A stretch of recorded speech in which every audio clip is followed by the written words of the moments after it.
You're watching BBC News. Let's turn to the Middle East because Israel's army says it's launched a new ground offensive east of Gaza City, adding more of what it calls security zones to put pressure on Hamas to accept its terms for a ceasefire. Israel has rejected the truce it agreed back in January. The Hamas-run health ministry says 86 people have died in the last 24 hours. Meanwhile, the UN says two-thirds of Gaza is now under Israeli displacement orders or in no-go zones, and it's been more than a month since aid supplies have been allowed into the territory.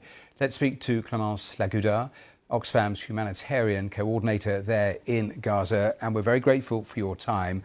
I wonder if you could start by just telling viewers what you're currently dealing with there on the ground.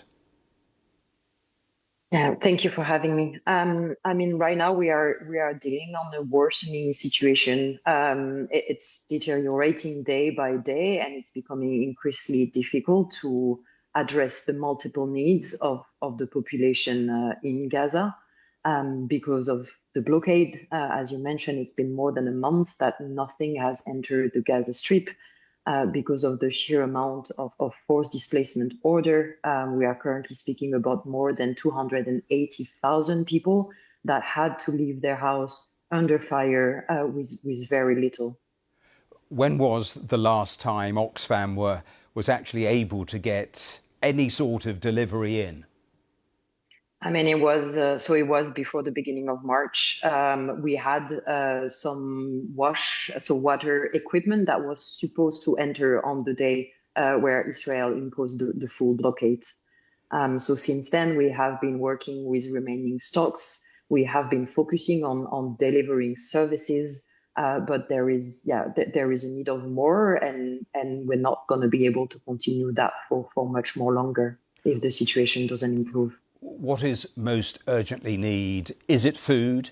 Is it water? Is it electricity? Is it fuel? Is it medical supplies? Is it all of those things? I think at this moment it's all of these things and more. Again, we have more than 2 million women, children, and men that have been living on stocks for the past months, and these stocks are being depleted. Whether they are food, whether they are fuel that are actually the lifeline, because the fuel right now is the one that allow hospital to function and water pumping station to function. If this fuel runs out, everything will shut down. I mentioned before I came to you the various Israeli strikes and the no-go zones and the areas now where people are being told to stay away from, and the amount of displacement. How difficult is it for you as an organisation to actually work on the ground, and at what stage will you consider, or are you considering, staying in Gaza? So I think what we need to highlight here is that the biggest part of the team of Oxfam in Gaza is made of people from Gaza. We are able to do the work that we are able to do because of their presence on the ground. Right now, they are living and working under extremely harsh circumstances. It's a struggle to go to the office. They are afraid of, if they come to the office, what will happen to their family. We are not given the guarantee right now to be able to operate safely. The number of incidents against humanitarian workers has multiplied since the 18th of March, and this is extremely worrying.